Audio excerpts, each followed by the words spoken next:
সিদ্ধাৰ্থ শৰ্মাৰ একাউণ্ট জুবিন দাৰ নামত যিমান সম্পত্তি আছে এইবিলাক চব চিজ কৰিব লাগে।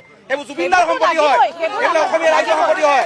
সিদ্ধাৰ্থ শৰ্মাৰ যিমান সম্পত্তি, সিদ্ধাৰ্থ শৰ্মাৰ নামত যিমান এখন ভঙা স্কুটি চলাইছিলে দুদিনমানৰ আগত, এতিয়া বহুত সম্পত্তি মালিক কেনেকে হ'ল, সম্পত্তি পাহাৰ কেনেকৈ হ'ল, আমাক সেইবিলাকো তদন্ত লাগে আৰু চব চিজ কৰিব লাগে। হাই হেল্ল' নমস্কাৰ, welcome my Facebook page and YouTube channel.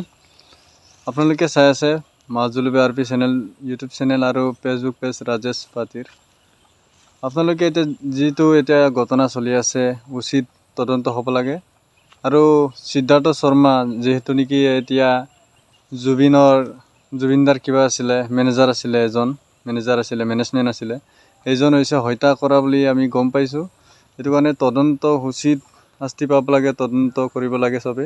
আৰু মুখ্যমন্ত্ৰী ডাঙৰীয়াক অনুৰোধ কৰিছোঁ, এইবিলাক চবটোকে ধৰি মেলি জেওৰা চলাব লাগে। জেওৰা চলাই কিনি ভালে কুশলে তাক সুধিব লাগে, জেওৰা চলাই কিনি কাম ভালকৈ কৰিব লাগে, সেইটো অনুৰোধ জনালোঁ। নেকি আমাৰ জুবিন দা ইমান ধুনীয়া আমাৰ বুকু কপা গান গাইছিলে, এইজন আমাৰ ওচৰত নাই। এইজন হৈছে বেলেগ গুচি গ'ল, মানে তাক হত্যা কৰা বুলি আমি গম পোৱা গৈছে। কিন্তু হত্যা কৰা মানুহজনক তদন্ত শাস্তি পাব লাগে, ন্যায় পাব লাগে জুবিন দা, আৰু জুবিন দা ন্যায় পাব লাগে।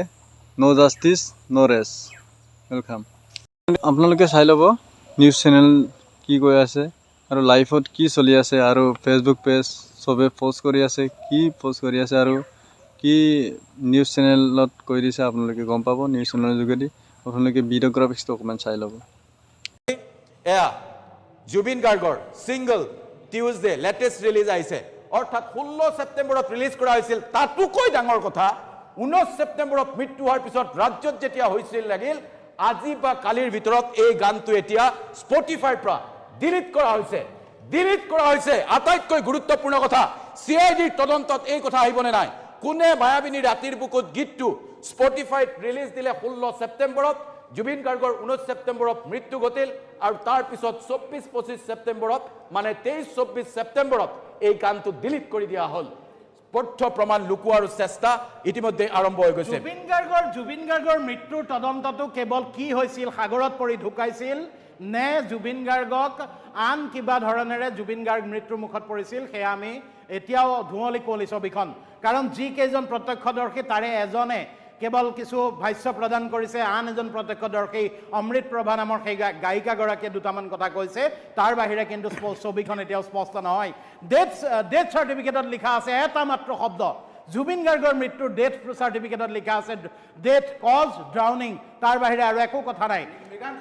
আমি যদি সেই ভিজুৱেলটো দেখুৱাওঁ, 2 ইণ্ডত আমি সেই ভিজুৱেলটো দেখুৱাম, নিশাৰ গানৰ দৃশ্য, কৃষ্ণ ভিজুৱেল প্লে কৰিব লাগিব। নিশা যেতিয়া গান গাইছিল টিয়াৰ্ছ ইন হেভেন, সেই সময়ত পিন্ধি থকা চাৰ্টটো আৰু পিছদিনা ইয়াতত যিটো চাৰ্ট, একেটাই চাৰ্ট, জুবিন গাৰ্গক নিশা শুব দিয়া হোৱা নাছিল। এই মুহূৰ্তত সেইটো আটাইতকৈ গুৰুত্বপূৰ্ণ কথা। এয়া ভিজুৱেল চাওক, দুটা ভিজুৱেলছ, নিশাৰ দৃশ্য, জুবিন গাৰ্গে পিন্ধি থকা চাৰ্টটো চাওক, আৰু পুৱা ইয়াতত একেটা চাৰ্ট, অৰ্থাৎ জুবিন গাৰ্গক কোনো পধ্যে শুব নিদিলে। জুবিন গাৰ্গৰ দৰে চৌখিন মানুহ এজনে ৰাতি যিটো পাৰ্টি গান গাবলৈ পিন্ধি গৈছে বা তেওঁলোক বাহিৰলৈ ওলাই যাওঁতে পিন্ধি গৈছে, সেই মানুহজনে পিছদিনা ইয়াত পাৰ্টিলৈ একেটা চোলাকে পিন্ধি যাবলগীয়া হৈছে। গতিকে জুবিন গাৰ্গক ওৰে নিশা তেওঁলোকে নচুৱাই ফুৰিলে, জুবিন গাৰ্গক লৈ তেওঁলোকে ল'ৰা ধেমালি কৰিলে, তাৰপিছত নোখোৱা মানুহটো, অসুস্থ মানুহটো, দৰৱ খাবলৈ নিয়মিত দৰৱ নোখোৱা মানুহটো তেওঁলোকে সুৰাৰ পাৰ্টিলৈ লৈ গ'ল, তেওঁলোকে ইয়ট পাৰ্টিলৈ লৈ গ'ল, আৰু তাৰপিছত আমি জুবিন গাৰ্গক হেৰুৱালোঁ। মন